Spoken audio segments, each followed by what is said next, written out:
talk shop to like people who like. Yeah, 100%.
Hello everybody. We are at Champlain College here in Burlington, Vermont, and we are getting set up here. This is the Vermont High School Smash Bros. Championship.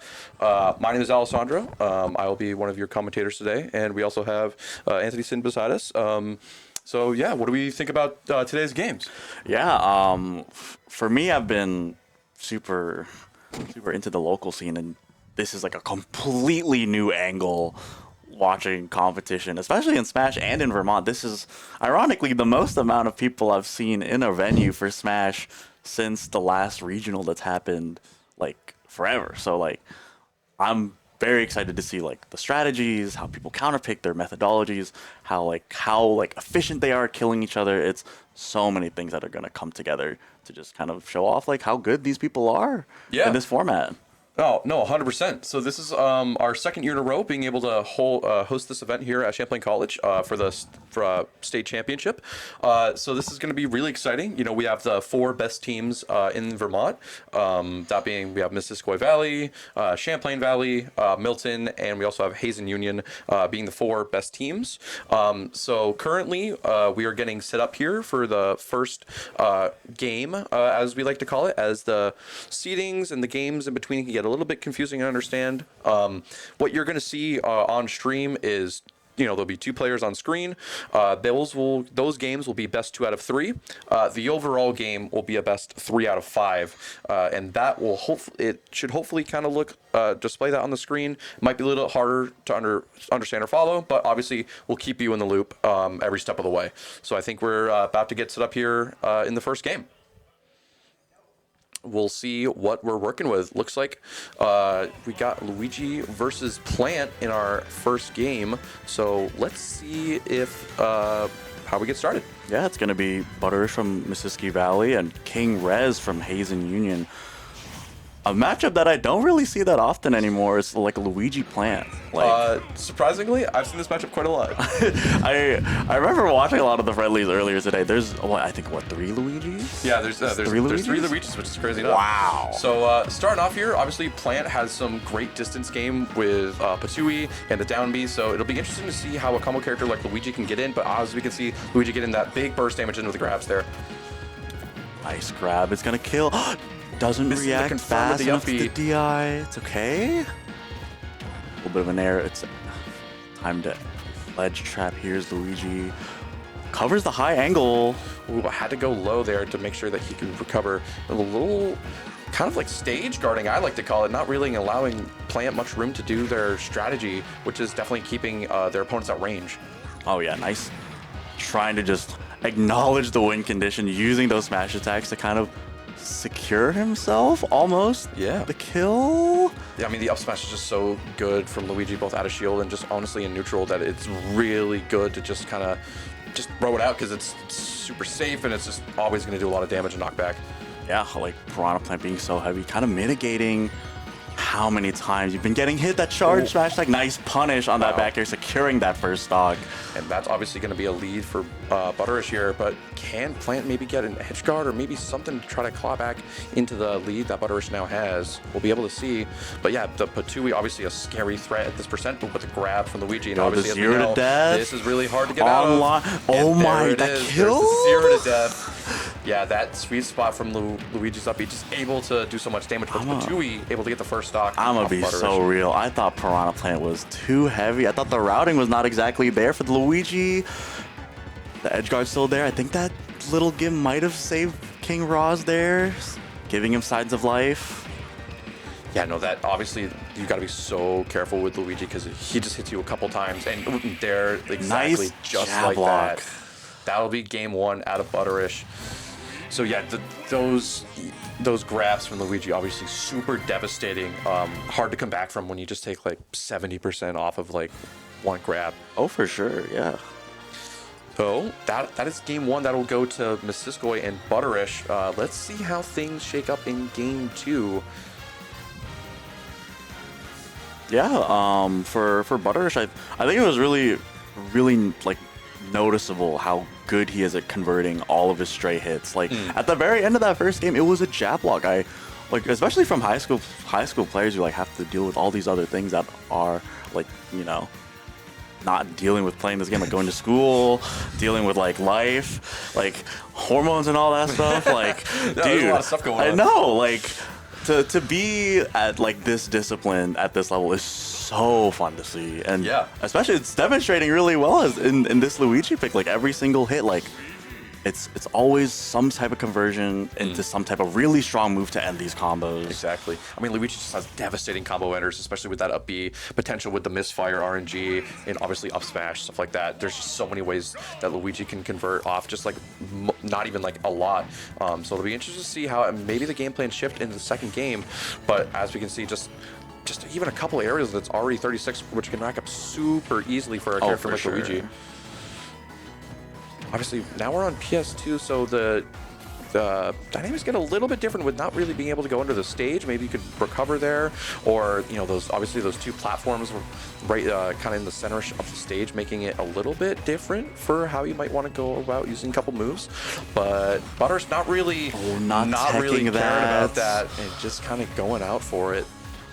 Yeah, Butter is kind of finding his footing here, like a lot of combos at the very beginning of this stock, and securing that edge guard at the very end. This might be another stock for him. Oh yeah, it's so oppressive how you're able to just just able to just throw out moves so often with your aerials and then just convert on those up Bs, and people at this level are just going to hit those up Bs. You can't just expect to whiff. You know, you're kind of just going to get it. And unfortunately, an air dodge right there. And that was just a quick game right there. We're just getting right out into it. So that'll be Butterish taking the first game, and that'll be a point for Missisquoi Valley, putting it up 1-0. Again, we need 3 points to get a victory here, but pretty quick game, all things considered. Yeah, that was a very dominant showing from Butterish. That I think that was not exactly a 0 to death, but it was very close. efficient. I could only be like 30-35 seconds before that guy died. Yeah. I mean, that game lasted like a minute and 5 seconds. It's hard to, again, like Luigi's just one of those characters, you know, we like to call him like a touch of death character, where you get hit by a couple moves, you find yourself in this really bad situation to recover from, especially a character like Plant, who doesn't really have that many combos and more kind of focuses on burst damage with the poison cloud. It can kind of be hard to set those up when Luigi's just always in your face and stuff like that. Those kind of like rush down style characters are really hard for a character like Plant to deal with, who really likes kind of staying back and making sure all their setups with the poison cloud and down BR up. So it can be a little tough. But we'll see how things transition into game 2. Let's see who each school decides to send in.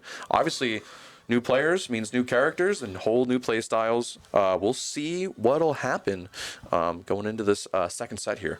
Yeah, I can't wait to see what type of matchups we get to see here.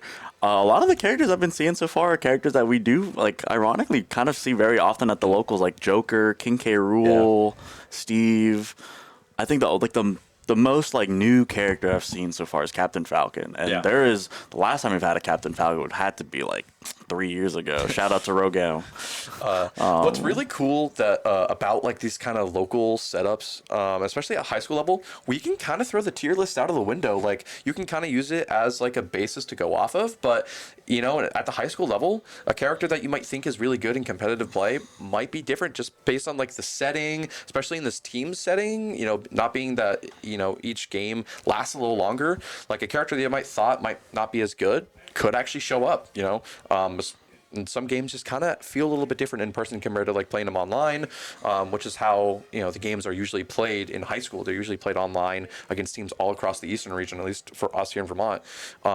So, you know, characters like K. Rool, who are really oppressive with their, you know, projectiles, are harder to deal with online. So that you get to see a little bit more of those off-pick characters. Yeah, and I can't wait. These are all players I've never seen before, players I'm kind of curious to see how they turn out, and especially a format that I can only imagine matters so much to each and every one of these players. Oh, absolutely.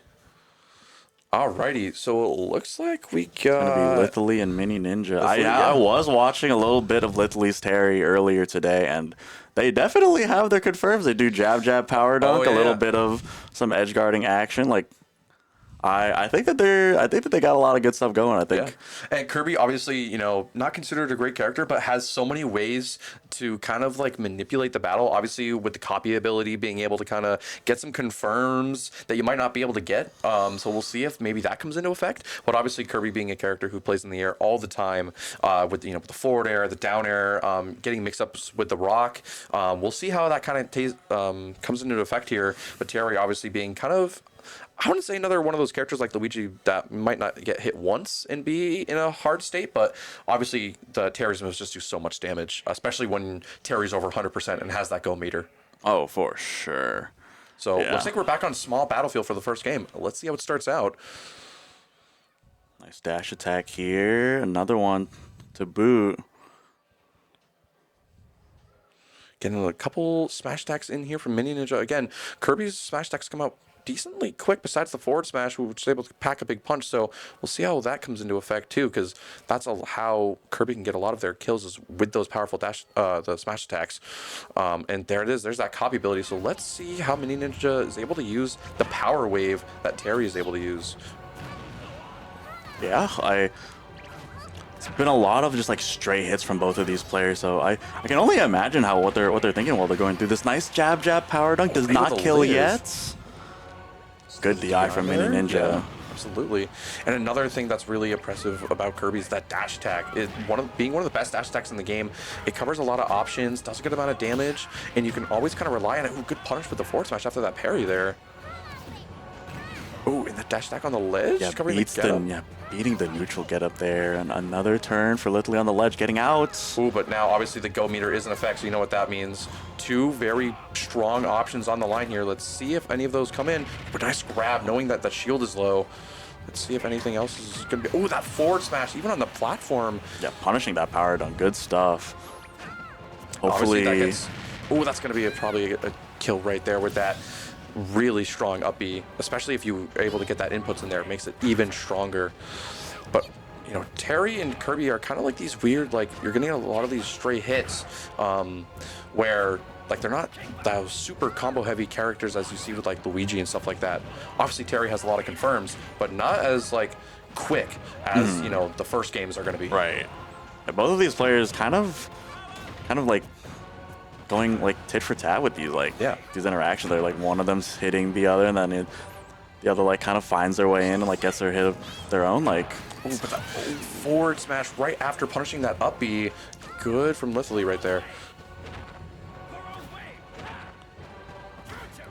yeah, kind of setting the tone from Literally, holding this lead. Hopefully, getting a little bit more extra credit on this stock before he dies. Wow, what an interesting punish to go for the rock. But I mean, obviously, good amount of burst damage here. Let's see if it'll pay off for Mini Ninja. Maybe trying to set up with an up smash. Oh, but the Buster Wolf able to do so much damage right there. Another one of those might spell the end for Kirby, who's super light, especially if it's a power geyser as well. The other really strong move right there. Dunk.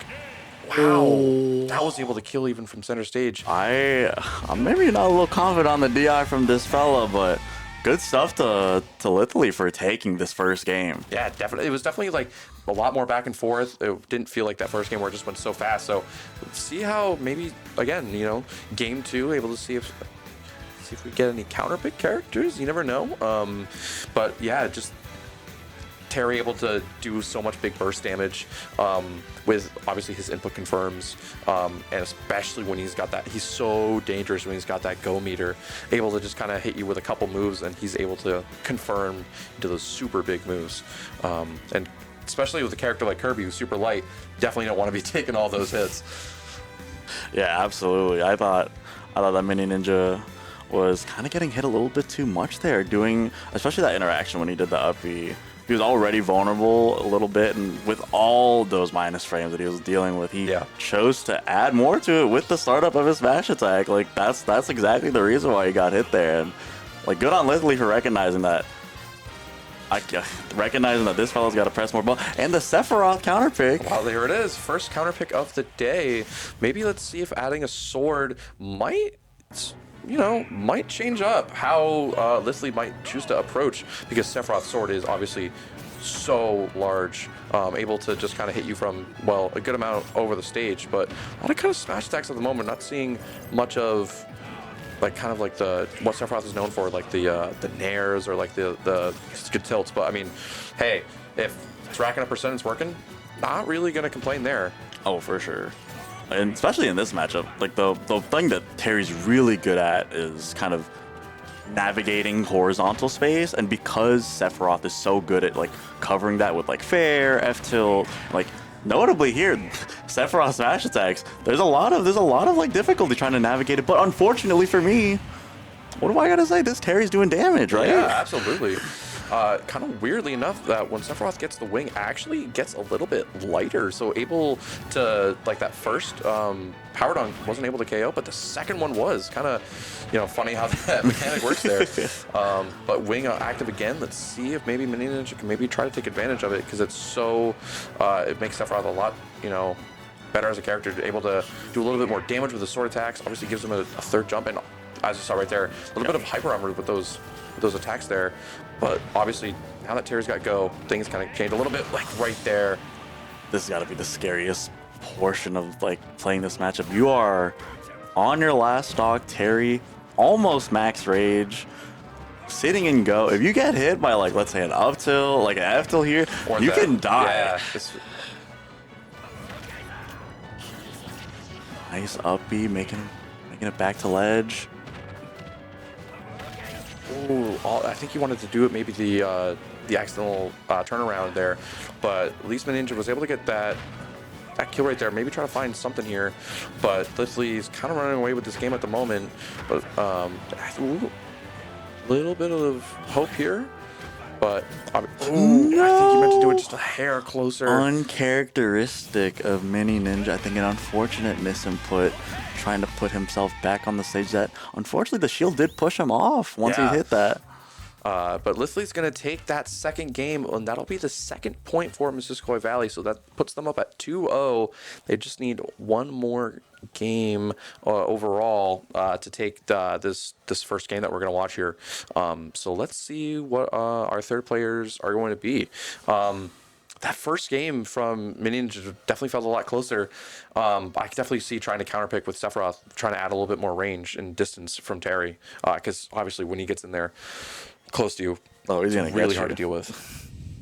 Yeah, I can't wait to see what Missisquoi Valley's got up next. Like both of these players, Butterish and Lithili, definitely got their stuff going, and I honestly can't wait to see what they got next. Yeah, you definitely hopefully want to see maybe, you know, Hazen come out with maybe a little bit more urgency, maybe try to hopefully get a matchup that they want, or, you know, maybe just try to get a little bit of their confidence back, because being down 2-0 is definitely not great. But obviously, you know, we won't see anything until the game starts. We can, you know, just see how it goes. Definitely not looking too great being down 2-0, but, you know, I've seen a comeback like this happen before.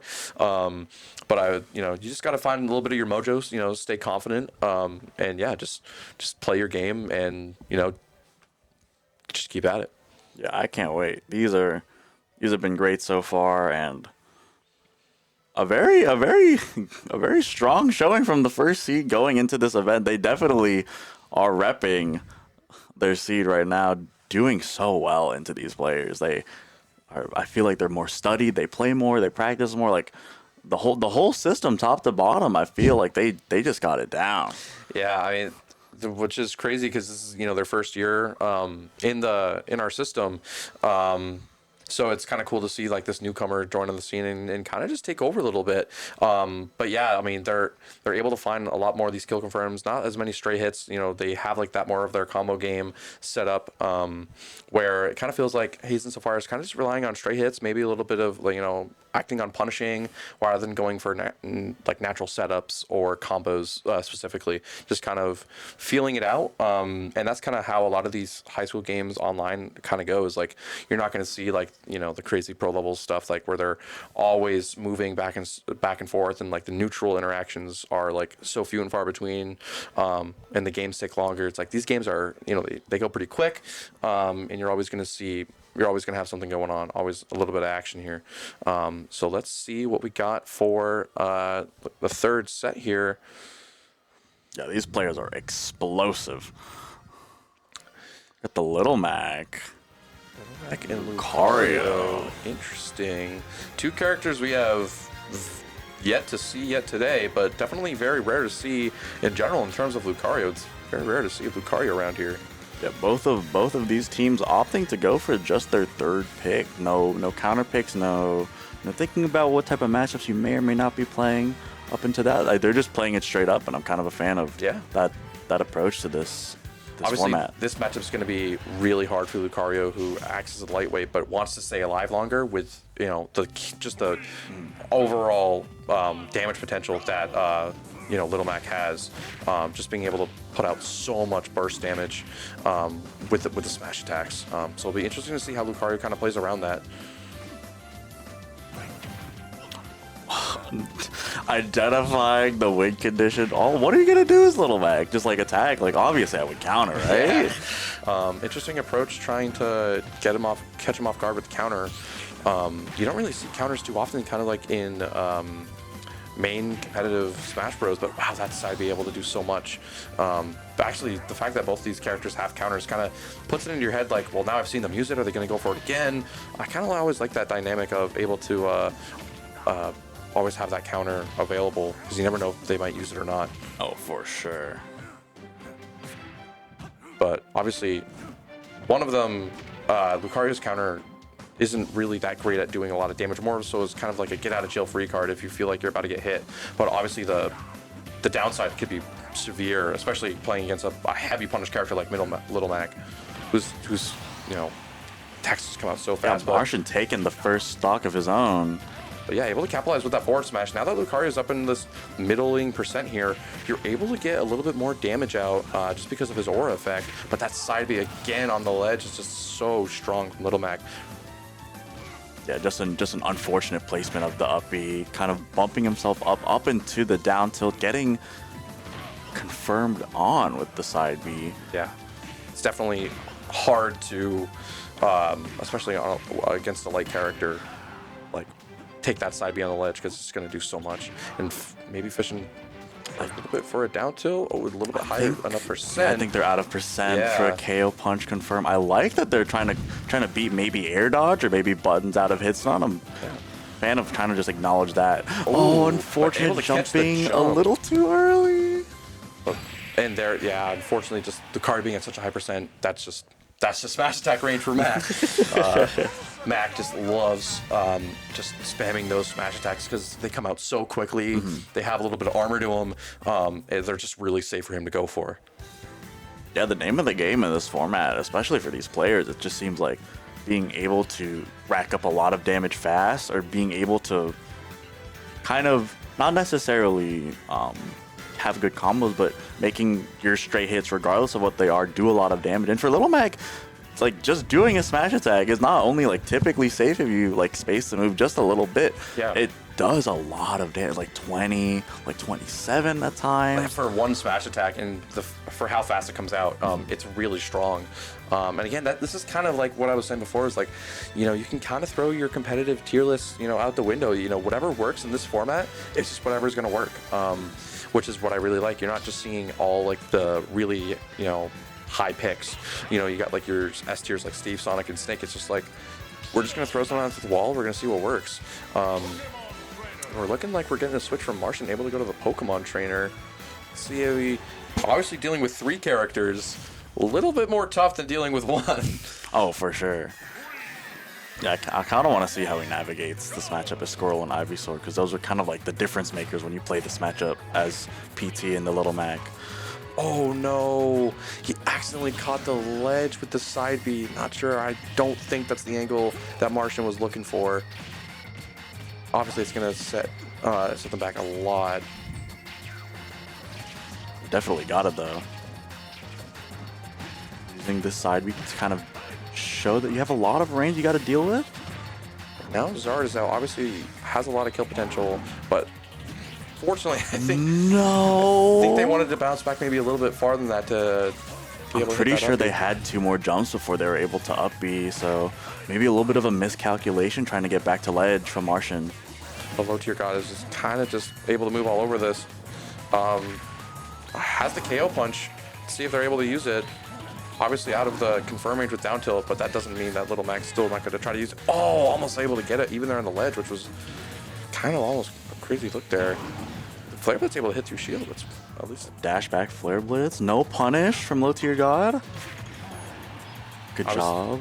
obviously that side B able to, keep him in the game a little bit more off the ledge. Oh, almost had that. You know what? That was a really good idea, using that side B to cover. I'm pretty sure almost every tech option.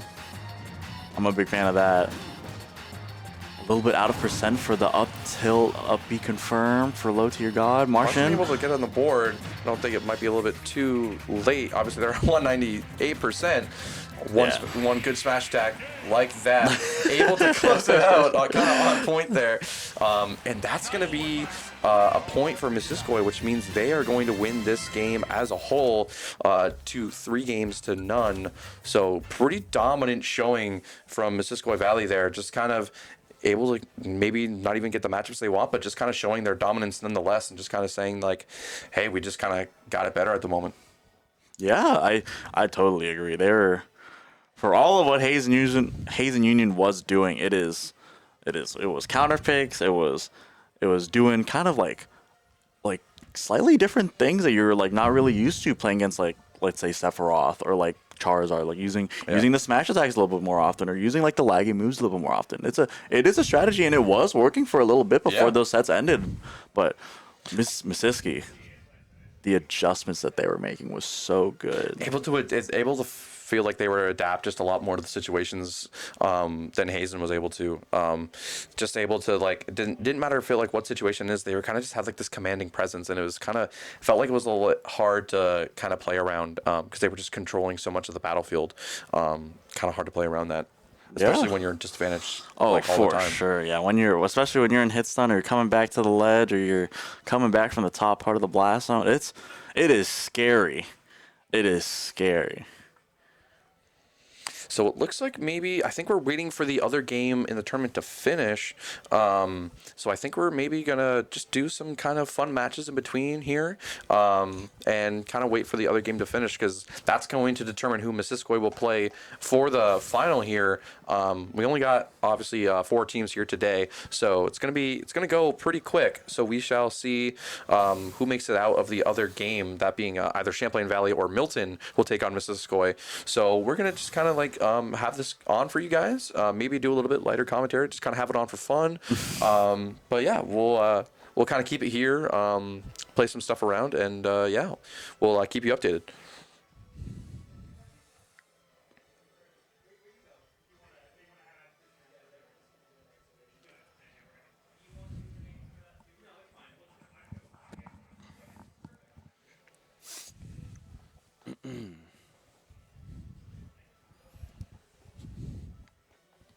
Yeah, I want to see what the rest of the players, especially in the ones that didn't get to play, like Missisquoi and Hazen.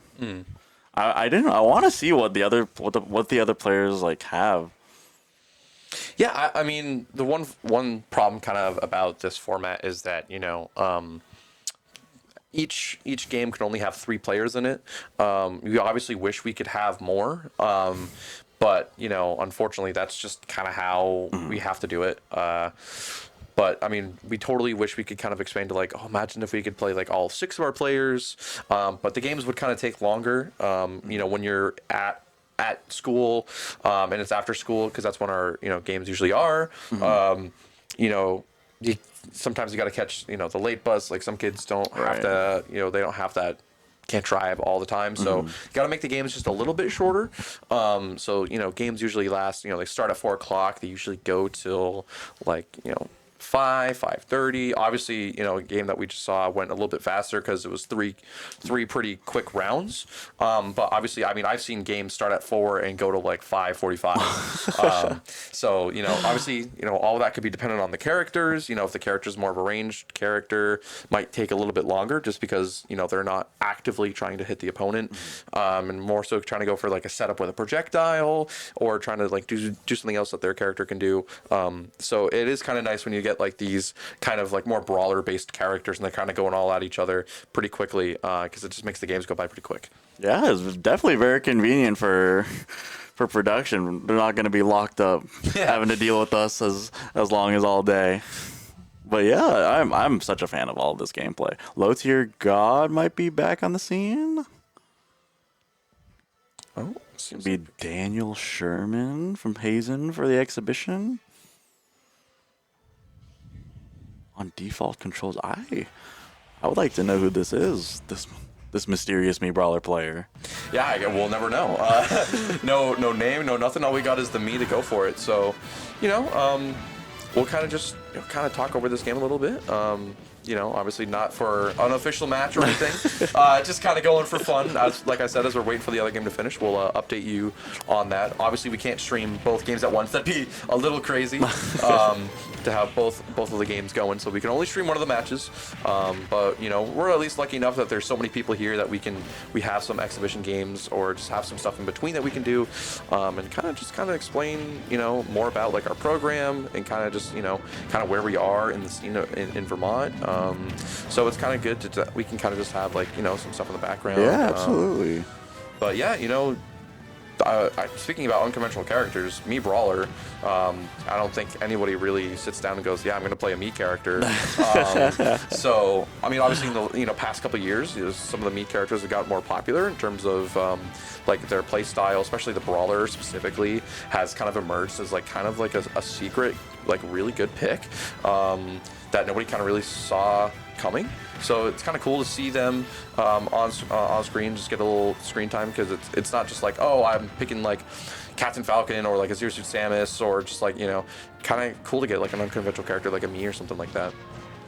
I mean, that's what I really like about the program that we have, is like you kind of get people who are like, yeah, I really want to play like the really cool characters, like the maybe people who got into it because like, oh wow, like a character I love from a different game got into this game, either through like the Fighter's Pass or something like that. But it's also cool to be like, yeah, I like this game a lot enough to like, I'm gonna pick like a really unconventional pick. Like, it'd be kind of crazy if we saw like a Duck Hunt or like something like that, kind of like a character nobody really sees that often, because those are like games that you don't really get to talk about all that much, just because just unconventional characters. Yeah.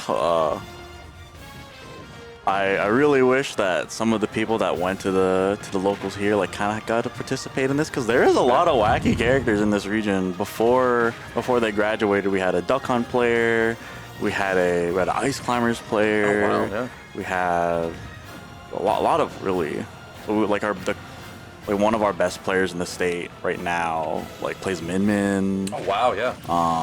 Definitely a controversial pick to say this short. But yeah, no, that's good that there's not necessarily like a specific meta picks and stuff like that. It's really cool to see the more out there characters and stuff. Yeah, like that. it's very fun to see like all these matchups play out. But yeah, it's fun to see all this play out. I can't wait to see what's next. Yeah, I mean, it's just kind of nice that that there's so much interest even at the high school level in the small state that we have. That there's this much interest in esports and stuff like that. Obviously, other states are going to have a lot more interest, just based on volume and stuff like that. But it's just super cool that we could get to do this.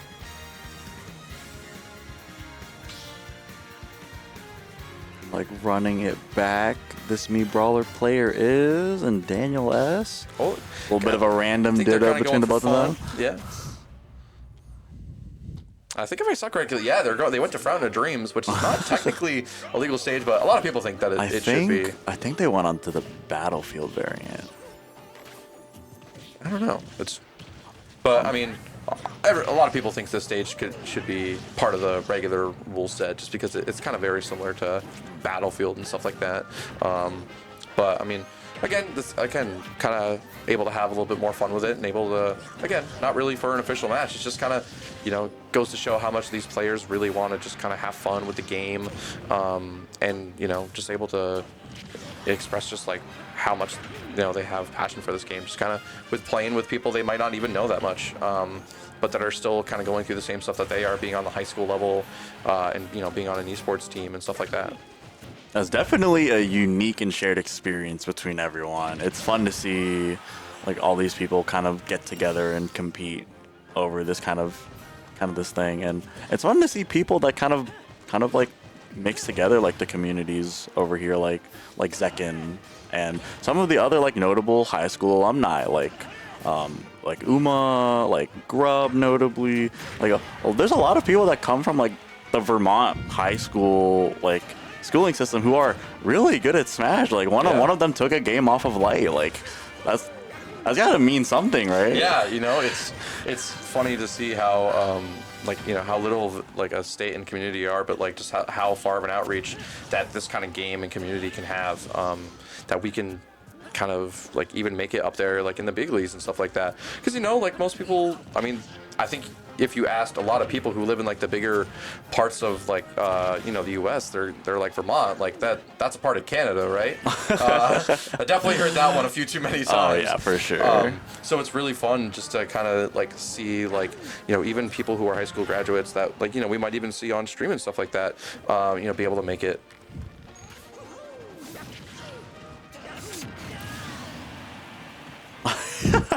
Production's got a little bit of some choice words to say about Kind of poking fun at.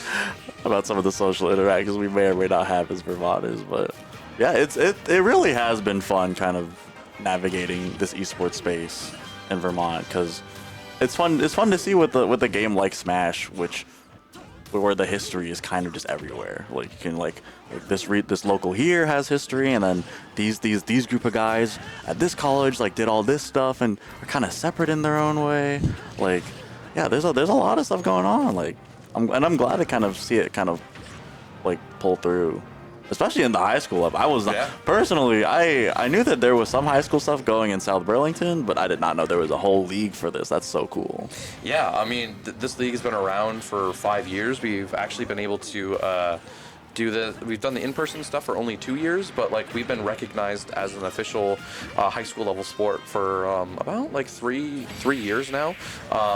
So it's so interesting to see that where we've come, especially just in 2026, that like there's students and kids out there who didn't think that they might be able to earn a state championship, that can now participate in a league that like they can actually feel like they earn something, and earn just as much as maybe some of their friends who like play basketball or football or something like that. Like they can still earn something, and they can feel like accomplished in that, and have something to strive and work for. And that's, you don't really see that a lot, especially at the high school level.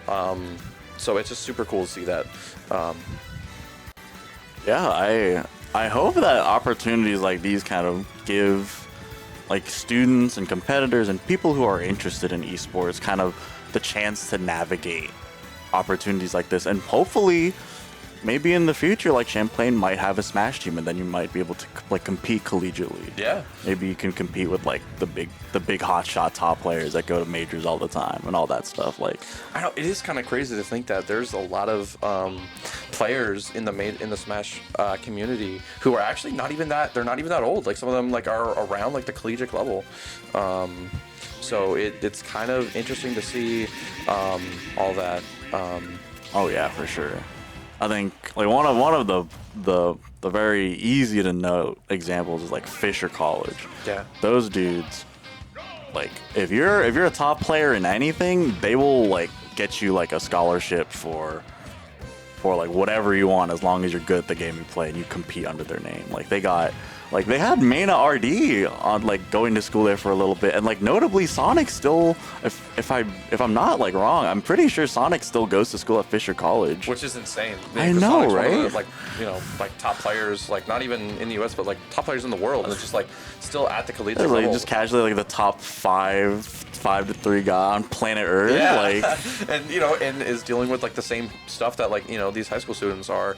Obviously might be a little bit less, just seeing the dealing on like the collegiate level compared to high school level, but like just the fact that you have people that you can relate to and stuff like that, and like knowing that you have like people who are going through the same stuff that you are, even at like the high school and collegiate levels, like it's just like, again, that sense of community that I think kind of brings like gamers and and athletes, like, and the fact that you're kind of like crossing between those two worlds is super cool, and I think it makes it really, really interesting.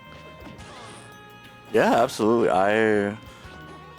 fighting games is one of the most like social like things to partake in, especially in person. It's like the one of the only sports where you have to play against another human being in order to like participate in the game, and all these people kind of doing that, especially in a team format, which is so interesting for like a one-on-one game. It's fun to kind of see it all play out. Yeah, 100%. And again, if you're just watching us, we're still on exhibition games. We're still waiting on that other game. It seems like that other game must be really close. Kind of unfortunate that we didn't get to see that game. I know, right? Because that game's been going on a long time. I can only imagine they're going to like game 5. Right? Yeah, games must be going to like 3s. Oh, yeah, right. And seeing how it's best out of 5, like games must be like super close. Like I said, it is kind of unfortunate. They must be going like last hit, last shot kind of thing. Like it. No offense to Missisquoi and Hazen, but like as a commentator, it kind of is unfortunate we didn't get to see all that stuff. You want to see like the tension build up. You want to see all these players kind of rally towards this thing that they want to win so bad. And like I get it. But it's just super. Again, that just goes to show like even just like how in a community like this, like things can get really tight. Games can get like down to the last stock, down to last hits even. And those games like last year that we had in the championship are just like so like you got to hold your breath, and it's like those are so exhilarating to not only watch but also commentate. And I just hope we get to see a little bit more of those in the next couple of games. But yeah,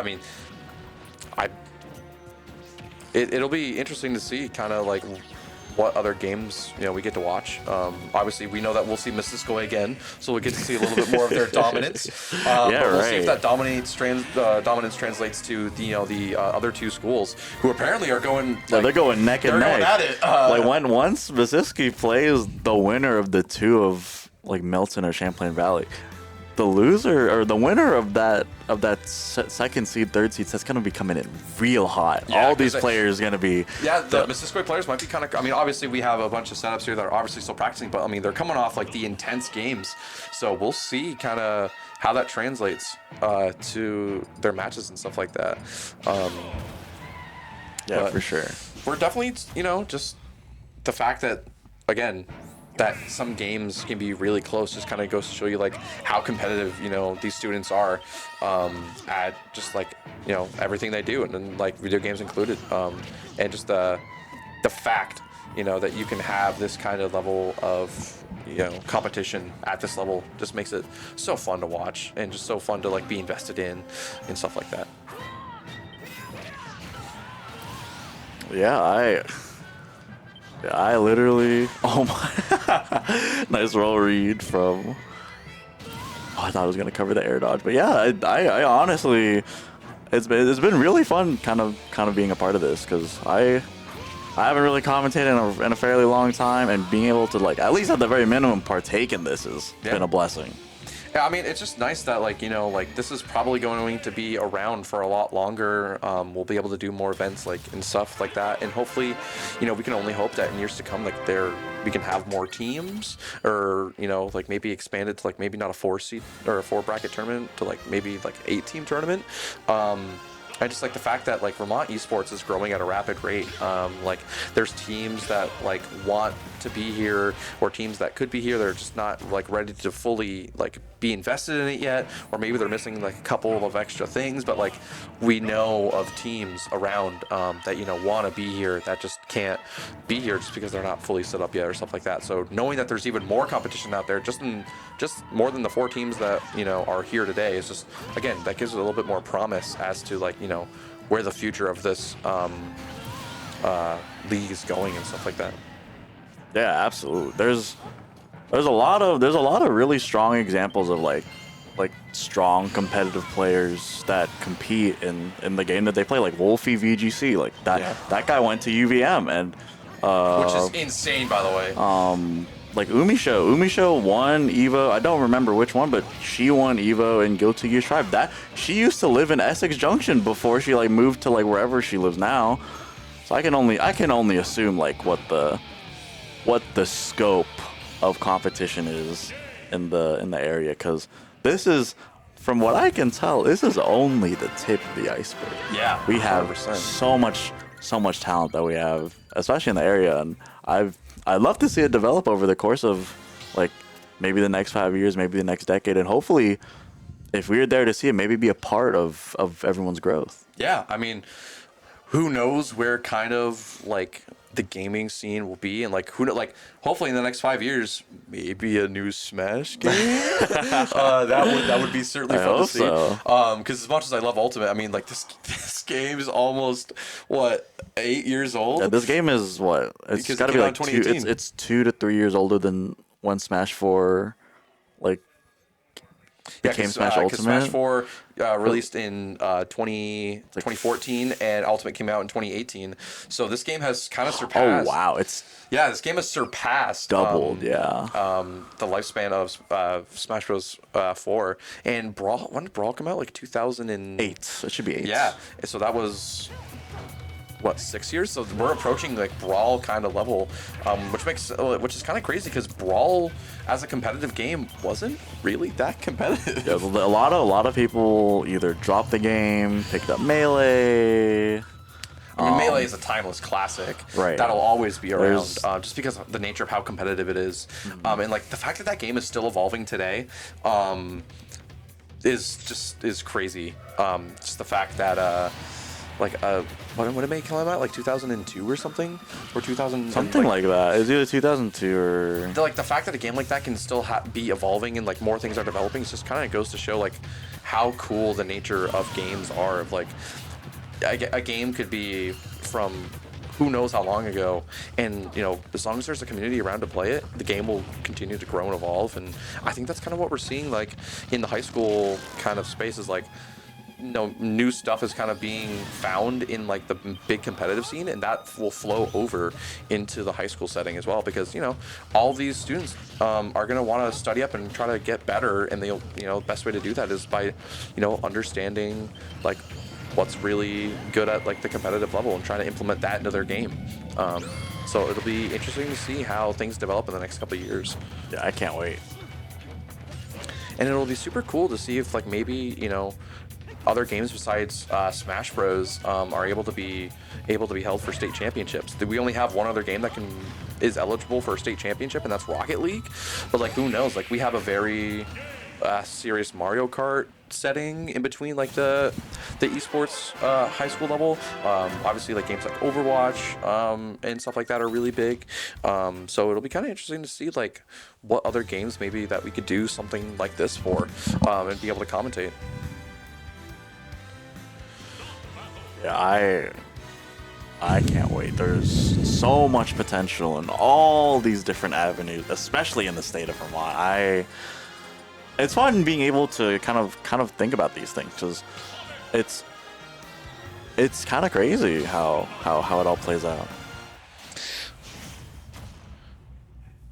So obviously, if you're still tuning in, we're still waiting on the other game. So again, I do kind of wish we were knowing what was going on with that game, but man, it's got to be intense. I can only. It's when we were told about that set, they were That was already. they were like, on game. They were on Set set three of the entire set. I don't know what the set count was. Yeah, we didn't know what the score was or anything like that, Yeah. but just comparatively, like our games took like total like 10 minutes. Oh, we probably took the amount of time it would have taken to do like a game. For, Like all these exhibition games that we've been watching, like it's kind of been like that amount of length. Mm-hmm. So the fact that the other game is still going, again, just goes to show like these kids are super competitive, and I'm just so happy for every team involved that they're really putting it all on the line for this.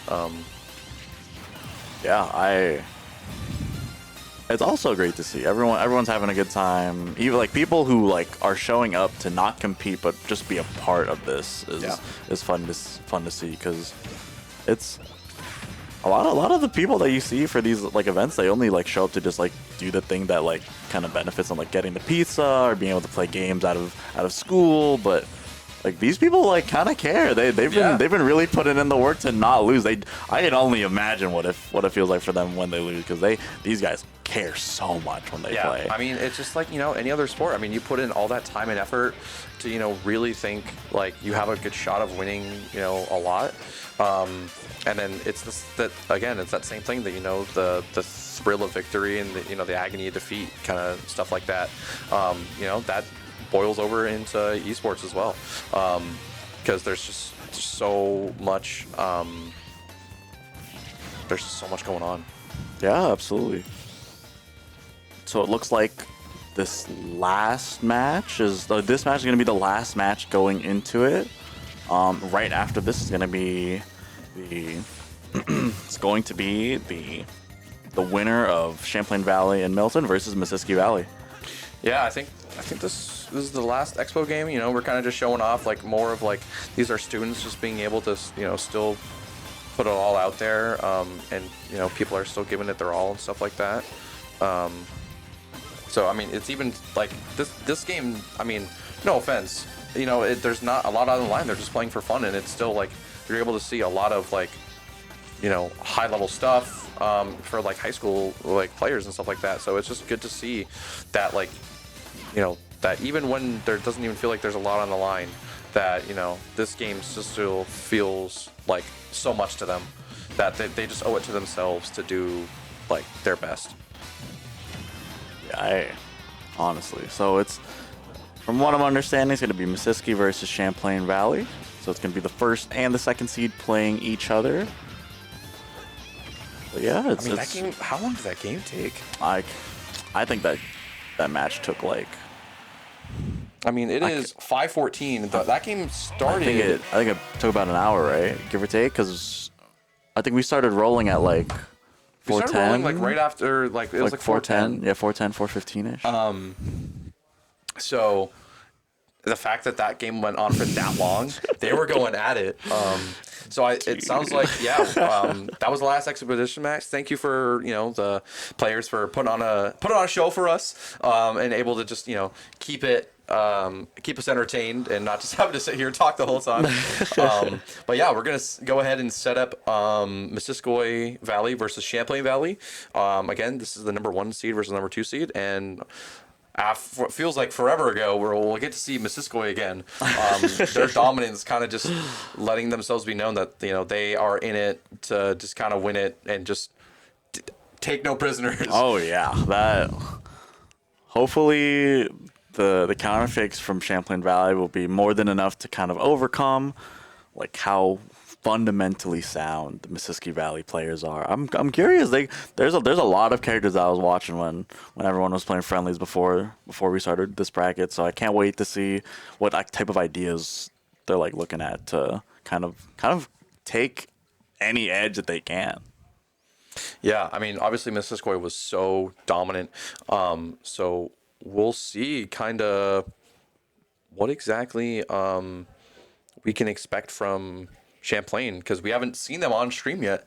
So it'll be interesting to see kind of what they will bring to the table. So it looks like they're going to take a couple minutes to set up. So they'll be here with us for a couple minutes, just kind of going over just some other things. Do you have any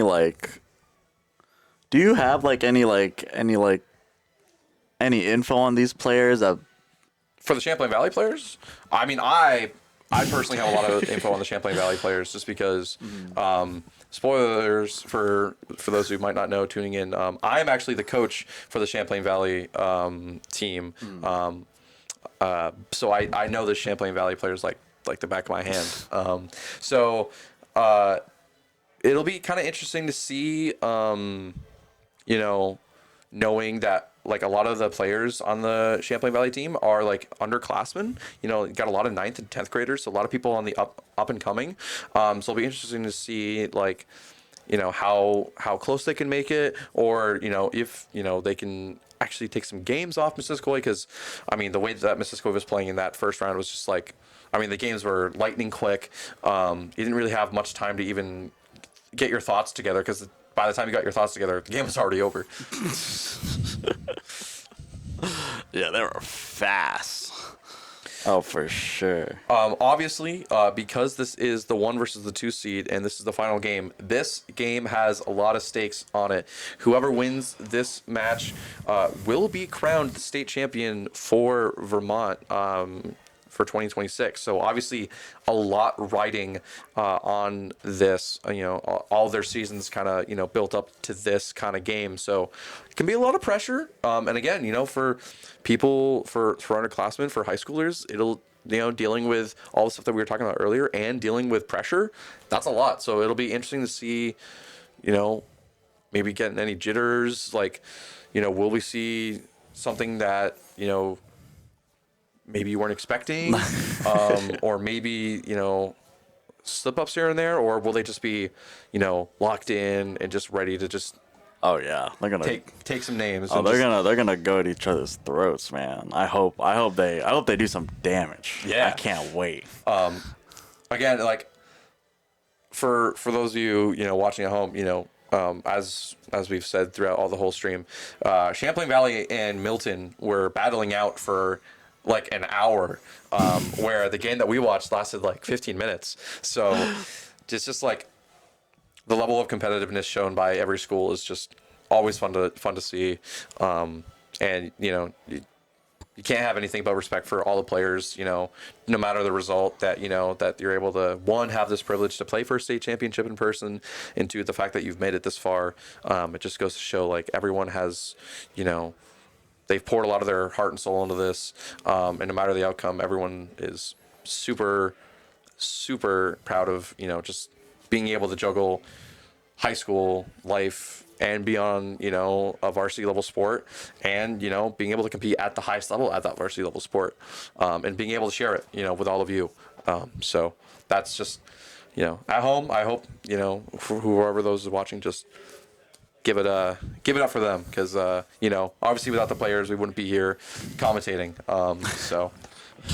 Yeah, right. Absolutely. I'm so glad we have these opportunities to do this. I mean, it's just nice that, like we get to sit here and like have fun and not only talk about the game, but just go over like the things that like, we love about this game, and the fact that there's this whole huge community around this game. Mm-hmm. And just like, there's this huge community around esports in general. It's amazing to see. I'm just really glad that we get to, do that and stuff like that. So I think it sounds like they're doing their last little bit of setup, inputting their names and stuff like that, getting their controls all set up, because, you in Smash Bros. You can have a couple different control sets, and that could determine a lot of different things. Some people like playing with, different buttons mapped to certain attacks or something like that, and that could kind of influence some stuff. Oh, for sure. Yeah, tap jump, like button jump, tilt attacks, tilt attack. Yeah. There's a lot of things you can do that fundamentally change the way you can approach your controller, or approach some techniques that you may like need for your character that you can make easier by like having your buttons set a certain way, and like also having your finger set on your controller a certain way. Like, yeah, respect to those people. All right, I think, by the looks of it, maybe it sounds like we're about to get started. But obviously, taking the setup will be takes a little bit longer than you might want to, just because you got to make sure all the players on all the teams have all their control sets ready. And it sounds like we're going to Town and City. Looks like they're ready to go. They're going Champlain Valley's very own Meep Gamer versus. I think they're trying to change the setting it up on sides. the right side, Yes. because Missisquoi is supposed to be on that side. So. And Lithili Lithili up first, and then, starting at both the second players. and we got Big Alf coming here with us. Steve, that's obviously the best character in the game. So we'll it's a character we haven't seen yet today. So we'll see how Big Alf is able to play Steve, because Steve is a pretty technical character, but obviously able to do so much off of so little. Oh yeah, this character is really strong, and there is a little bit of a curve, but as long as you can kind of identify what you need to do and get done, then like especially like combos like these where you're doing like the low percent confirms from Steve and getting not exactly finishing the combo, but getting a lot of damage out of it. Oh yeah, absolutely. I mean, both these characters are kind of like you can combo pretty quickly and rack up big percent, but they also have big finishers. So it'll be interesting to see how both players are able to kind of adapt to that and maybe kind of going for the confirms and stuff like that. Obviously, when you're playing in Steve, there's so much to keep track of, but you don't want Steve to mine because the more he mines, the better he's going to be. Oh yeah. Especially in this particular set, there's not a lot of mining from this Steve. I think kind of being a little bit, not necessarily overwhelmed, but this pressure that Terry's putting on, it's not giving you enough time to get the resources you're looking for, Steve. I mean, still trying to find those ways to mine, but like now that Terry's got Go, he can kind of get through the blocks a little bit with Power Geyser. And wow, able to read the Electra with the Buster Wolf right there. Big call out from Lethelli right there. And then, wow, again. That was such a laser quick jump from like beating the jump from ledge up B with like another Buster Wolf. Like Lethelli's got this on lock. Drops the confirm. Should be close to dead. The platform saving Lethelli, Wow, giving another sign of life. Wow, and able to survive that, the shield even through the whole up smash is just crazy that Lethelli's able to hang on to this stock for this long, but Big Al finally able to get that confirm and now has diamonds, and now Steve really gets to shine. Yeah. Let's see if Big Al is able to do a lot of those confirms with the diamonds, because obviously you can just rack up huge percent with diamonds, able to do like multiple like 20% combos like with relative ease, but Lethelli just not really given space at all for Big Al to breathe right here. Yeah, being constantly punished over and over again for choosing like options from ledge that like kind of leave you in the air. He's right there like getting clipped for like kind of jumping into these aerials like Lethelli. Such a good job controlling that airspace and taking the first game for Masiski. Yeah, I mean, just even still, like Masiski just kind of showing that like doesn't really matter about matchups. Like Steve, again, like one of the best characters in the game and just able to do so much off of so little, but like Lethelli was just able to pressure Steve so much that you weren't able to get a lot of the mining tech that you see out of Steve, and not able to get all that iron material that obviously allows for minecart and anvil, which are Steve's like strongest moves that he can use. So very good by Lethelli to like able to keep up that pressure even on a big stage like Town and City. Yeah, it was a good sign to like go for the Terry. I was kind of curious if Lethelli had their own little counter pick for Steve, or like there was like a matchup they'd like to choose over Terry into like characters that are like very oppressive like Steve and Kazuya and all the other top tiers in the game. But it's looking like Big Alpha is committing to the Steve pick right now. I mean, yeah. I mean, obviously, I think Steve / Alex / I mean, there's 4 versions of Steve, but switching to the Alex, which is not really much of a switch. But let's see if Battlefield may be able to help Big Alpha with maybe getting a little bit more mining, or if it's just going to be more of Lethelli showing their dominance with the Terry and stuff like that.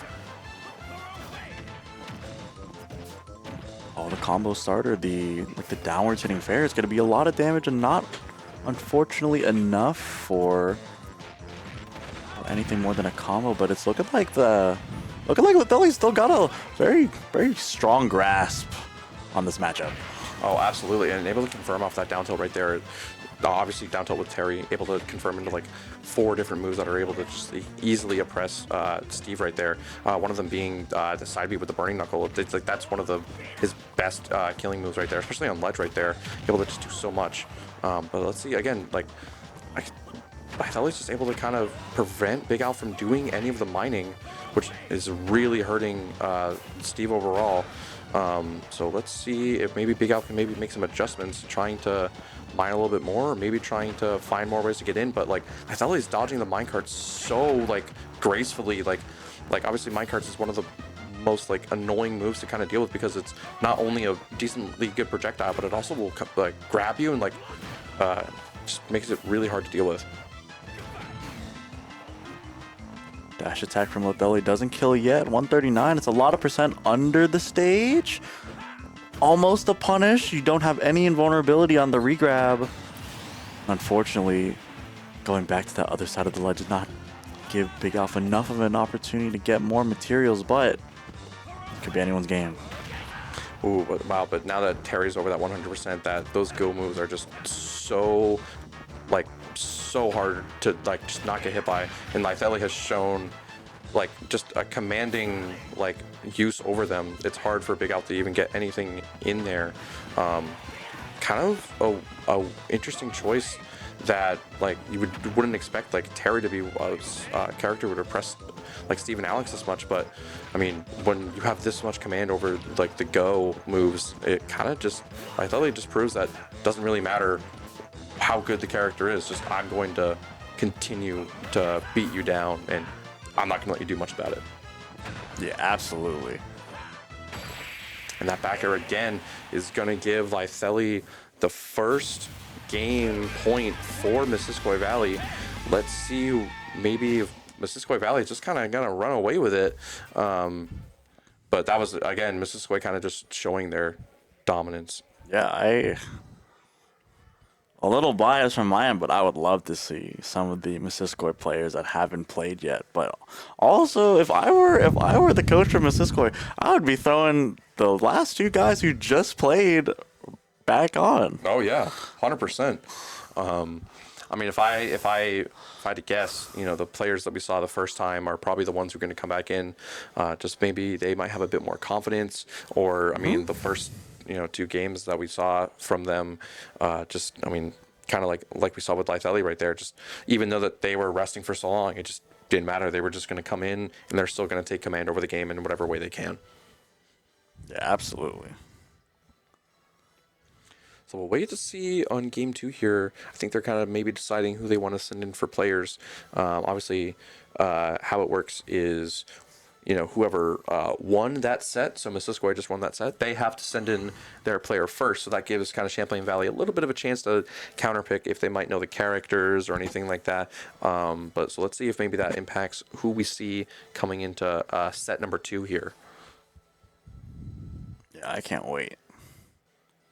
But I mean, even still, like Missisquoi just continuing to show like just how dominant they really are. Oh, they are so good playing into these other high schools. They really know their stuff. Maybe not necessarily like being like the most apt or maybe like the most combo heavy, but every time they like get a hit, they go a mile. They like they'll get a combo, then after a little bit they'll just get another small combo, and then by the time they're like going back to neutral and like kind of like trading blows, the other team's players on their last stock. Yeah, it's like before you know it, it's like when you think like Missisquoi is going to make a mistake, you've already made 3. Like they've caught you in some a point maybe where you haven't been before, and they're just able to capitalize on it. Again, kind of showing that like that dominance in the neutral game, just able to like stand kind of in the position that where they want to be, and just absolutely kind of take control of like where they are and where their opponent is, and always knowing how to maneuver around even more annoying moves. But they're just easily able to kind of do their thing. Like not deterring from their strategies at all, is like they're just kind of staying focused in exactly where they are in their game, as we kind of saw in the first match, and they're kind of applying that same stuff in this match again here. Yeah, I totally see that. That could definitely describe that last match that Lotheli had. Oh my goodness, what a showing from him, securing them the first point of the entire set between Missisquoi and Champlain Valley. But it's looking like game 2. Yeah, I think we're finally ready to go to game 2. Yep. They'll obviously they'll change the controller rounds and stuff like that. But yeah, it'll be interesting to see kind of what maybe new characters we'll see, and maybe who's coming in.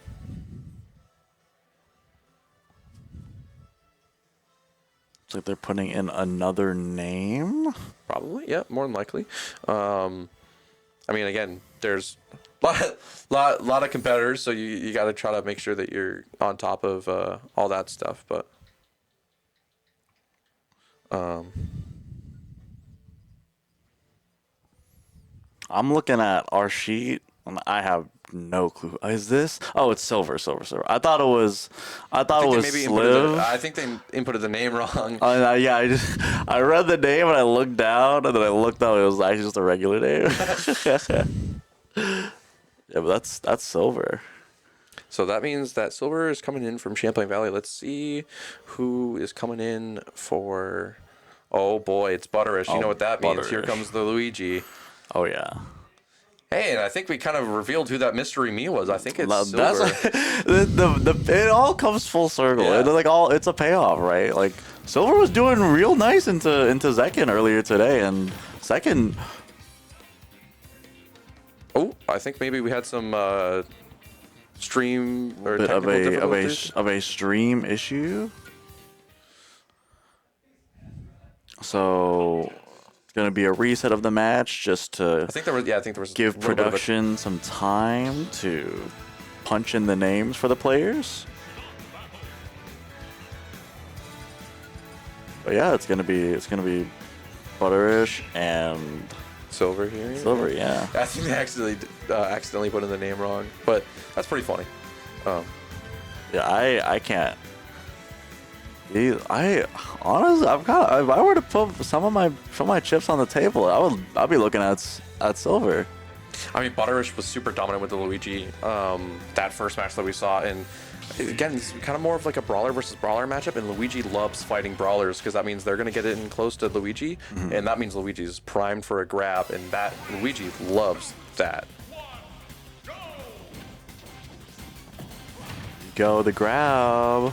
And there it is. Yeah, the immediate grab, just taking 30% off of what felt like maybe barely anything right there. Just 2 grabs, and silver's at 72%. Not 100% sure on the conversion from down throw to the up B. Giving silver a little bit of an opportunity to maybe bring back this deficit. That down throw into up B is obviously a great confirm there from silver. But let's see how Luigi. Oh, there's the jab. You know what that means? Oh There yeah, comes the up B. nice jab lock into the up B. Butterish. Sorry. Very knowledgeable on the types of ways he's gonna secure the hit. Silver kind of taking his time, kind of playing it slow, waiting for his opportunity to strike. Wow, but that grab there from Luigi again, able to just get so much out of there. Wow, almost got the up B from the throw again. See if maybe almost shot put there. Sliver trying to guard the ledge. A little bit of a mishap trying to dare what could have been a neutral getup, unfortunately getting punished. Sliver. Comes the grab again from Luigi. That's so hard to deal with if you don't really have a way to do any attacks from range, which definitely puts Sliver in a little bit of a disadvantageous position there. Oh my gosh, and the misfire able to cancel out the shot put. That's so unfortunate there for Sliver, but able to confirm off the up smash, at least able to get a stock on the board. Oh yeah. I think it's more than possible for Sliver. I do think if you do get grabbed against this Luigi character, it's gonna be curtains. Yeah. I mean, that's Sliver kind of how here. Luigi has been ever since, you know, the new grab was in Ultimate. It's just that grab able to do so much for Luigi. Oh, almost a gimp. Luigi being able to grab the ledge facing the other way. Punishing the side B, making contact with the fireball.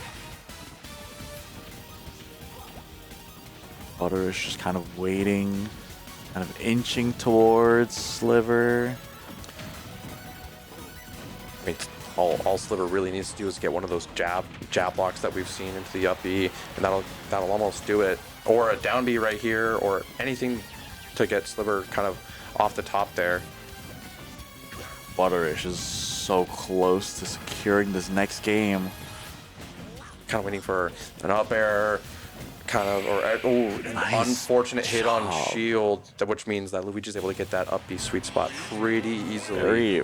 Very good recognizing a little bit of the height on Dare, not being at the very lowest spot when it does become a little bit more safe. hitting the middle of the shield and recognizing that so you can get the up B as a punish. Good job, Butterish.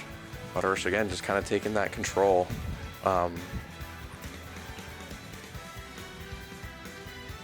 And So that was game one. We'll see if anything changes going into game two. Maybe Sliver might want to change to one of the maybe a different character off of like maybe a character that might have a bit more range to deal with all the grabs that Luigi's been able to go for. But we'll see. I mean, Butterish's Luigi has been so dominant, just able to get those grabs and just like confirm into like almost 30, like high 30 to 40% off of those grabs. And it's just really hard to come back from that. yeah, Especially if you get multiple of those grabs in one stock. if Butterish isn't taking the kill doing that down throw combo, he's doing at the very least 30%. Yeah, 100%. It's like, when you're at low percent, you can just kind of expect those grabs to come out because Luigi's grabs are so powerful. Looks like we're finally going to see Kalos for the first time today. One of those counter pick stages. Let's see if we get any kind of a different pick. Oh, we do get a switch. We got to switch to Byleth from Sliver here. That obviously is going to be able to put a lot more range into the game. Let's see. And a sword. That's obviously a big for Luigi because Luigi does not like swords. Yeah, absolutely. It's going to be a little bit of a different matchup to navigate, especially as Luigi. But when you're this close to Luigi, what is a sword when you're point blank? Exactly.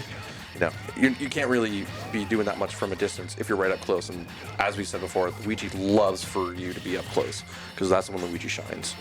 He's able to just show you how much damage he can do with his grabs.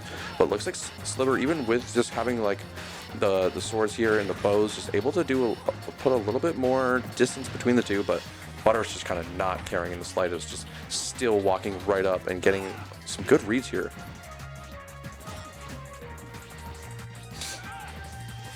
Players just kind of surveying right now, kind of being in this neutral state, but Sliver is off stage. Ooh, and I think that forward air is going to do it. Might be it. Oh, Sliver spent his jump a little early, not being able to use it a second time, and securing the kill for Butterish. I mean, as we've seen, just like Butter's able to, no matter the matchup, just take complete control. This isn't even from a grab. He's just doing this regularly. That was a whole 67%. All of Luigi's straight hits are so good at comboing into each other. Yeah, like the up airs into back airs, and like even like mixing in some fairs in there. It's like, it's so oppressive that it's hard for a lot of characters to deal with. And Byleth, unfortunately, being a little bit more of a slower character, especially in the air, makes it a little bit easier for Butters to get all these combos. Like, wow. The up smash was able to beat out the down air there. That was a little bit surprising. Yeah, especially Butters getting that kill a little bit earlier than expected. The DI not being the most favorable for Sliver in this particular moment. Maybe just not expecting it to kill, so maybe holding maybe a little bit away, but maybe just that little slight adjustment could have caused it to do maybe a little bit more knockback than intended. Nice parry. Could have been a lot of damage. Sliver getting one stock on the board. Signs of life. Again, Butter's just kind of no signs of slowing down. Oh, yeah. Almost went for the most insane read of You that gotta. up there. You're so correct, but just the game just doesn't give it to you. I Yeah. understand. Butter's just so confident, just And there it running is. up, jabbing, and getting the down throw confirm. And Butter is taking that second game, which means that'll be a second point for Missisquoi. Kind of like last game, even though it seems like it's been like a little bit more competitive for this game. Missisquoi just does not care. They're just they're playing their game still, and it's still dominant. It is every ounce of power on the gas as they go through each and every one of their opponents. Missisquoi on match point for their set. Yeah. I can't. Match point. I want to see Champlain Valley like kind of show us what's good, because I honestly kind of want to see the reverse 3-0 if it's there. I'm very excited to see them get there, because damn, it would be such a nice comeback for Champlain Valley. It would Yeah. be so nice. It'd also be interesting to see, like, maybe the third player again from Missisquoi. Last time it was Low Tier God playing that Mac. Let's see if it's that again, or maybe they got a couple other players to choose from. You never know. But obviously we haven't seen Champlain Valley at all this stream, so it'll be interesting to see who their third player is. But man, those first two games were pretty dominant. It's definitely hard to come back and stabilize from sure. that. But I mean, all you need is a game, and then a game can turn into Oh, a set, yeah. and then anything is possible. If you can win a game, and if you can take a stock, and if you Yeah, can, just if one, you can rack 1%, then that's it all you starts- need. Yeah, I mean, it's a lot to deal with. Like in the moment, there's a lot of pressure into it, but like all you need is maybe you just get that one roll read and be able to take that stock a little bit earlier, and maybe be able to build a little bit of that confidence. Maybe that confidence turns into a game. That snowball effect. But you never know. But Missisquoi has just been so dominant, and even when they they show a little bit of weakness, it just doesn't matter to them. They'll just come back. And they'll come right back at you. Oh yeah. Champlain Valley. I can only assume Roland Fish is the player of choice here because they are the first player on the list. But it's honestly up for debate. Because I know I think it was Big Alf that played either Yeah, Big Alf played first, and he's on the Yeah. bottom of our sheet, but that doesn't necessarily mean that the best players are on top. But that is what the sheet says. So it'll be interesting to see who exactly we got in here. But let's see. Looks like we're going to the last probably the last time. And it looks like it is gonna be Roland Fish, if I had to guess. Yeah, Now, obviously, because I coach the Champlain Valley players, it'll be interesting to see how Roland Fish plays, because he could kind of take this a little bit more seriously, or he could have a little bit more fun with it like he does in like the online games. I'm not going to spoil what it is if it does happen, but let's just say you can kind of see it with the control set. There might have been a bit of a spoiler there. they counter pick with their controller. Kinda. Let's just say Roland Fish plays in a unique way, but I see. He definitely he's got it down. But there's also a unique fighter, or I could say fighters, that they play. Okay. Let's see if that happens, or if they just go with their because they also got a main too. So let's see how it goes. Looks like Roland Fish is just going with Low tier God, not going to the low tier this time, opting with the last time I checked, Fox is not a low tier. opting for the pretty fairly rated Fox into Roland Fish's Banjo. You want to talk about a low tier? How about Banjo Kazooie? Now that's a low tier right there. But obviously, not a lot of people know the Banjo matchup because not a lot of people play this character. So it'll be interesting to see if maybe low tier God knows what they're getting themselves into. But I mean, as Fox, they're able to do so much damage with those forward airs and stuff. But it'll be interesting to see kind of what comes into play. Kind of in neutral right now. Fox able to do so much damage in neutral with his Texas coming out so fast. And unfortunately, Roland Fish maybe thought that Low Tier God was going to go for a different approach, opting to use one of his 5 Wonder Wings, but not able to get the confirm that he wanted. Oh, the Wondering not being able to secure the kill over there, trying to cover a roll in. Low Tier God recognizing that imminent death was coming. Unfortunately, in some other ways, the kill was secured for him, and back That's to Rolling Fish. These players need this bad. Yeah. They want this. I mean, Fox is just such a quick character. I mean, obviously you saw that up smash being able to come out so quick, but also do so much damage. Little Banjo over here doesn't really know how to deal with that.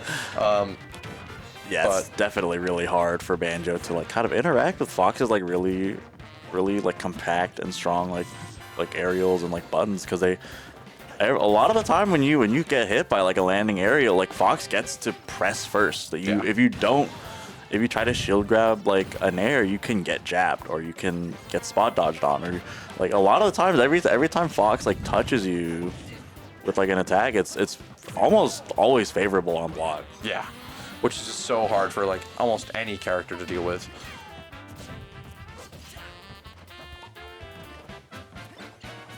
Both characters kind of nearing the high percent. This is up smash range for Fox. This is kind of definitely some forward smash or Wonder Wing range for Banjo. But that up air, even still able to take that stock right there.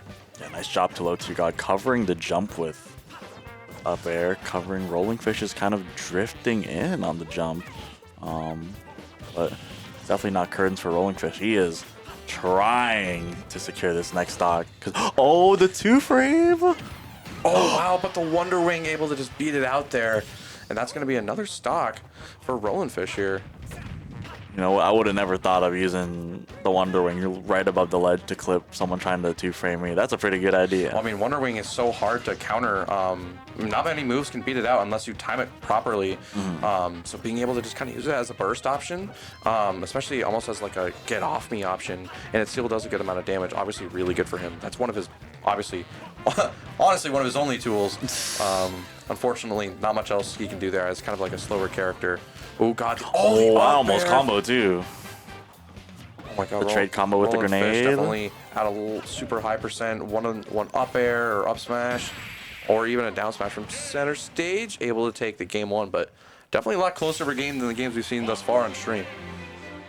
Yeah, Roland Fish really showing Low Tier God what's up. It's not easy. Yeah. It's tit for tat and it's stock for stock. And might I just remind you that Roland Fish was playing on one Joy-Con. That's kind of his play style. He likes playing on the Joy-Cons, and he loves playing single Joy-Con. Okay. So that I mean, again, able to.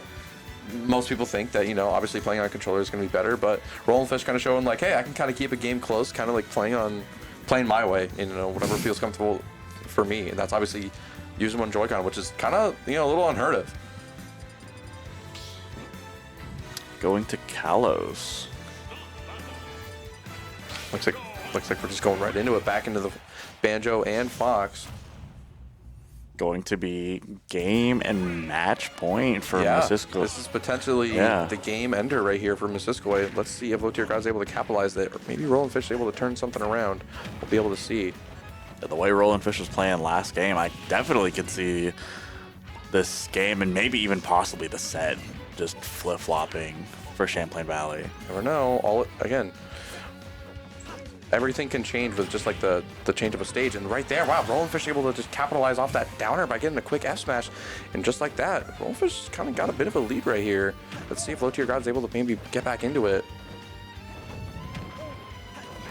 Getting overwhelmed by all of these attacks Low Tier God has. It's just so hard to interact with.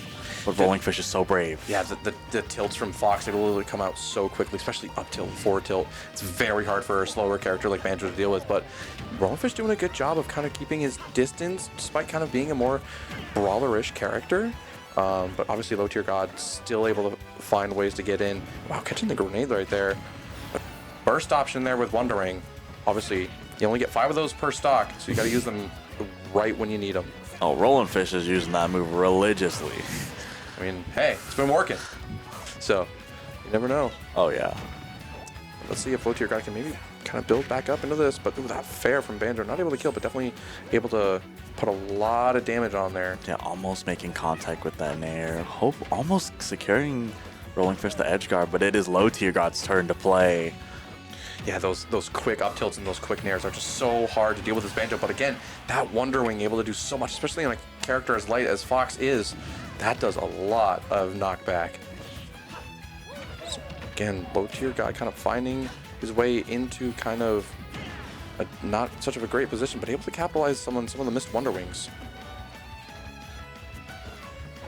Again, kind of like the theorem of Banjo was like, if I'm getting high percent, do I want to just use my Wonder Wings early to get them out and maybe to deal with some extra damage or recover, or how do I want to go about this? Kind of an interesting dynamic that Banjo's able to get, that not many characters have. Yeah, for sure, absolutely. Rolling Fish is holding on to the stock steady. Wants to be able to build as much of a lead as he can, because obviously he knows that Fox is going to come out and do so much burst damage with his tilts, or that up smash right there, which means now that, you know, Roland Fish is back at low percent, you're going to see a lot more of those up tilts and the nairs again. Let's see how Low Tier God is able to capitalize on that. Ooh, but a big S smash from Roland Fish right there. No way. Here they come, the dash attacks and the fairs and the up tilts. It's really hard, again, for Banjo to deal with that, especially if you maybe whiff a Wonder Wing right there. again, now percent's kind of being a lot more close. But the forward air, oh, Not even remotely gonna kill. gave the screen, but not even remotely close. Trying to go for a Wonder Wing kill. Oh, the That dare. Smash might have would have Changing But the that hurt forward box air? up. Wow, and that is going to be a game for Roland Fish, able to take it off low tier God. And believe it or not, that's the first time we've seen putting- Missisquoi Valley lose today. So this, Putting Champlain Valley up a game and tying up this current set. which, hey, that has shown a little bit more fight than I mean anybody has against Missisquoi. So I'm glad. Roland Fish has really been showing low tier God what's up. I'm personally, if I were low tier God, I'd be switching right back to the low back oh my gosh, I know. instantly. But it's that's why I'm on the commentator desk, and that's why they got coaches, they got other players, they got pounds and heaps of help that they can kind of navigate through to kind of see what the ideal plan is for them. I'm just yapping. But it is up to low tier God to make these decisions to get there. Yeah, obviously now it kind of comes into play is like, you know, I mean, obviously Fox able to do a lot to Banjo, but maybe Little Mac would be better in some of those scenarios, able to just do a little bit more burst damage. But maybe Little Mac might have a little bit more of a disadvantageous state against Banjo. You know, again, some of these things that you gotta kind of think about. But if I had to guess, I think we're gonna see the Fox again. I think Fox has too good of a matchup Okay. into Banjo, but you never know. Look at that. Locked all the way in. We're going straight into, I think I saw we're going to small battlefield, which a little bit closer to what we saw in the first game. So we'll see. Yeah, you would say Champlain Valley's on their last legs, but they're standing strong into Yeah. this matchup where Banjo has to play against Fox. Like this matchup for Roland Fish has been feeling really comfy despite all the setbacks that come with playing this matchup. Oh, definitely.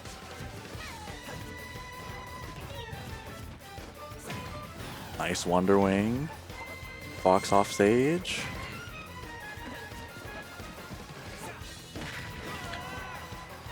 Let's see here. Trying to go for maybe an edge guard. Ooh, but just a little bit too low for Roland Fish. Not able to get the edge guard that he wanted. Rolling Fish is feeling really confident. Going off stage and trying to intercept the recovery is already a good sign of like trying to like really get every single one of those interactions to count. Back to there, trying to get Fox off stage there. Let's see if he's not able to capitalize because of that platform right there. Able to interrupt the downer that he was trying to go for. Nice punish on the Wonder Wing, Wow, and and it it does kills him. secure the kill. Low tier God with the lead. Not a confident lead though. Any smash attack from Banjo is probably going to kill. Maybe even a Wonder Wing. Or a forward air right there. That forward Oh, air being absolutely. so powerful. A little bit more of an even game at the moment, but obviously when Fox knows it's low, that means it's time for tilts. Oh yeah. I guess those up tilts just being so hard for, especially a character like Banjo has a little bit of a bigger hitbox, just because of kind of just how bulky he is, makes it really easy for Fox to get all of those up tilts in. Yeah, for sure. Nice Wonder Wing. Again, those Wonder Wings able to do a good amount of burst damage, but not able to keep up with all the quick combos that Fox is able to do. But another Wonder Wing again there.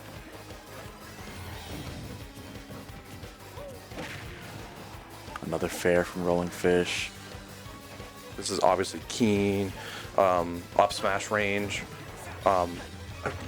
Just a good up smash from Fox would put Banjo. Oh yeah, like Nair up smash is probably the combo. Maybe a little bit of an up air combo as well from low tier God. Yeah, you can do a platform combo with up air, but there's that up smash. Able to confirm off of the drag down of the forward air. You know what that means? Low percent. Might be back to tilts, but let's see if Roland Fish can maybe try to even it up like he did last time. Oh, nice parry. Wow, great reaction. Oh, but the down smash from the platform. Able to give it more of a even game. Combo not exactly there for low tier God. Rolling Fish capitalizing by mashing his fastest smash attack. That's fair. I understand. Again, that Wonder Wing able to do so much good burst damage. That did 27. So able to just kind of put it closer than probably Low Tier God wants it to be, just because that damage is so heavy. But obviously, the cost of using a Wonder Wing is that, well, you don't have another one to use. Rolling Fish sitting on 2 more Wonder Wings, and if I remember correctly, if you hit Fox 2 times in Wonder Wing right now, it's definitely not gonna kill. Oh, I was thinking the jab lock, but I understand. God, playing so patient, using the platforms to kind of navigate. Rolling Fish is neutral. Just trying to wait for the mistake that Rolling Fish will make and try to capitalize off an up smash punch. Would probably take it from right here. No, in the tech. Oh, but he got Not the sour exactly spot, the saved sweet him. spot. You took the words right out of my mouth. Just a couple inches for Low Tier God. Fair from Rolling Fish. Oh, Oh, he he was missed- so right, but he was not right enough. Oh my goodness, the scramble. And the down smash. No. And that's going to be it from Low Tier God. Rolling Fish. I think he got caught trying to roll because it didn't catch the tech in place fast enough. But good on Low Tier God for catching that. That was a very, very good time to make that play. And And with that, Missisquoi is going to take that set, which means Missisquoi is going to win the whole thing with even dominating 3-0 again, even though Champlain Valley tried to fight back a little bit more. Just, again, Missisquoi just so dominant that they're able to just kind of adapt to any situation. But at least Champlain Valley was able to make it a little bit more interesting. Rolling Fish definitely gave Low Tier God a run for his money there, keeping all 3 games pretty close. yeah, absolutely. It's been fun, like watching all these high schools play. Unfortunately, we weren't able to see the Milton Champlain Valley set. That would've been I electric. would wish to just be one of those players just spectating that match instead of being on commentary. But I completely, wholeheartedly understand. Looks like we're going to be getting an interview for Missisquoi Valley. I don't know which player we're going to be getting, like Butterish, Litherly, and Low Tier Yeah. God. They all did a really good job trying to hold the fort for Missisquoi Valley and kind of hold the title for themselves, and they did a good job. All right, so it seems like we're going to take a quick break here, maybe set up maybe a little bit of an interview kind of setup, and we'll be back maybe in like 5-ish minutes with Missisquoi Valley, maybe with a couple of their players, or maybe just one of their players, and we'll get an interview from the winning team. But Missisquoi is going to take it, which means that they are the 2026 Vermont High School Smash Bros. Championship champions, so they will get to hold that title this year. So congratulations to Missisquoi, and congratulations to everyone else participating in this tournament. And yeah, so we'll cut to break, and we'll see you guys in a little bit. See you soon.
Hello, everyone. We are back here with the interviews of all the players that were able to participate in our fun event today for the Vermont High School Championship. Right here, right next to me, I have Butterish, who was one of the amazing players that got to play in both of the sets that were on stream today. One of the strong Luigi players as of recently. And yeah, like, how are you doing? How do you feel about all that? I feel pretty good right now. Feel pretty good? Yeah, hell yeah.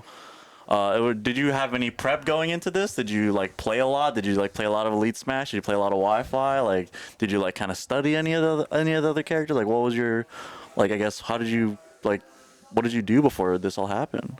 I was doing a bit of Wi-Fi like at school before Mm-hmm. going here and on the bus in training, doing some combos, you know. Gotcha. Yeah, you definitely had the combos. You did the 0 to death on, I'm pretty sure, the Piranha Plant player a little bit earlier, and you definitely were doing the most damage out of everyone today. Like that was I could at least say that your conversions out of straight hits are pretty good.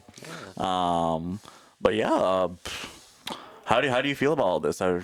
Like you enjoy the whole process of being on like an esports team in high school. Like how do you feel about like Yeah, that? I love doing this whole thing. You love this? Yeah. Hell yeah. Yeah, are you planning on like kind of trying to do that experience over college? Possibly. Yeah. Yeah, absolutely. Yeah, like for at least Champlain College, there is going to be like opportunities like that for Smash and being on like a team like this where you get to play like against like other colleges, like sometimes even other top players like Sonics and Yeah. who's the I forget the Falco player. But yeah, well, there's a lot of players around the world, and at least in the collegiate space, that if there is a team, there will be like opportunities for you to like show up. So if you do ever go to Champlain, there's always a space for you. But yeah, you did a great job, and yeah. Is there anything else you'd like to add? Like anything you want to flex your wins? You want to like tell people at home how good you did? You want to talk the good smack? Like, what's up? I'm just thankful to have like really good coaches, you know, like helping me out, and I love my team, you know. They're like my best friends.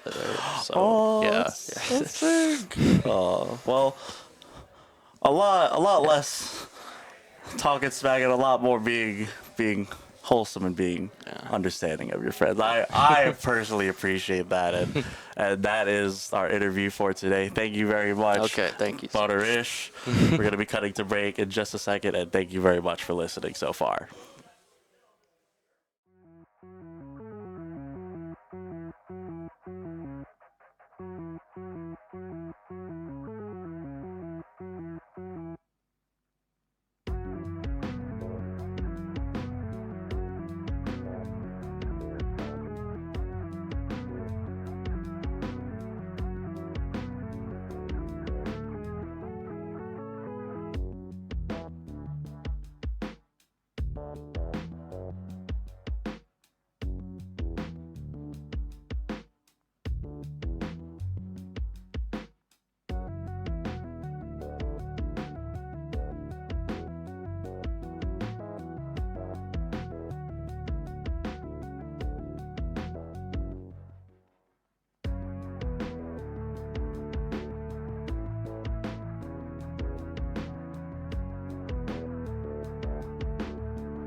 Welcome back, everyone. This is our interview with the Champlain Valley representative of their Smash Bros. Esports team. Right now, here with me is Rolling Fish, and You did a pretty good job. Unfortunately, you did not really get all the way there against Missisquoi Valley. But honestly, personally, I don't really care. How do you feel? I mean, I feel pretty happy. I was watching Cars for the 63rd time this year. I had the steering wheel, so I'm proud of that too. You feel like you're in like the last scene. You're like pushing all your teammates like they're all the king. Yeah. Hell yeah, carry all those fellas. But yeah, how do you feel about this whole event today? Like, what was your prep? How was your experience? Like, I guess how do you feel about all this? I'd say I had a lot of fun just playing the game, for the fun of it. Don't really care that I lost because grumpy old race car I know once told me something. It's just an empty cup. Right? Just a little old piston cup, right? Yeah. But yeah, is there how much prep did you do for this? Did you like play a lot of Wi-Fi? Did you play against your friends a lot? Like, what did you do? I mean, earlier today I was playing against one of my teammates, like in an online arena. It was pretty laggy though, so not great. But Okay, whose fault was it? Was it your fault or was it their fault? I have a good wired connection, so I'm pretty sure it wasn't mine. Was it yours? Was it yours? No. Are they on that Wi-Fi? Maybe. Maybe. I don't know. But yeah, honestly, you know what? The practice paid off. Your team did really good, and at least did good enough to make it to second place. And honestly, if it ain't a Piston Cup and you feel good about it, what does it matter? You had a good time. Yeah. Well, looks like that'll be all for us today. Thank you very much, Roland Fish, for being a part of this all, and thank you for everything. And that'll be all for us today for the interview with Champlain Valley.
Got it. What a good start. Welcome back to the interviews. Hope everybody enjoyed their time here today. That was the Vermont High School Smash Bros. Championship. Once again, congratulations to Missisquoi Valley for bringing home the championship. And again, thank you to all the people helping out today. Thank you to Champlain College for obviously being able to host this and being able to play here for the second year in a row. That's been absolutely incredible. And thank you to all the players who came out. And thank you for just, all the staff members here. Just thank you to everybody. Yeah, I guess I'll try to cut into this. Just one question for you. Is there anything you'd like to say beyond all these thank yous for all these people? Like, what did you like to offer to all of this? First of all, if you haven't gone to it, please go to the Williston or Shelburne meat markets. That's the premier meat market location around here. They have great foods. Gotta shout that out. But other than that, no, I'm just so proud of everyone here today. I can't wait to see this community grow and see all the students hopefully again next year. And I just can't wait to commentate again next year because I've commentated 2 years in a row. And I'd love to continue commentating for, as much as I can because this has been an absolute blast. Commentating with you was absolutely really fun. And I can't wait to, do this kind of stuff again in the near future. Besides that, I don't really have anything else to say. That's about it. Yeah, that sounds like we got it all closed up. The book, the storylines, all of this has come to a close. I'd like to say thank you to everyone as well. he kind of stole all my thunder, but that's kind of all. That's all she wrote. That's kind of been everything that's happened today, and that's kind of it. For anyone at home that wants to watch this, it's going to be at Champlain Esports VODs on YouTube. The Twitch channel is champ_esports. And if you ever want to like be a part of this, just be a part of Champlain College. It's a little bit of a cause, but we'll find a way for you. And that'll be it for today. Thank you very much. Have a good one, guys.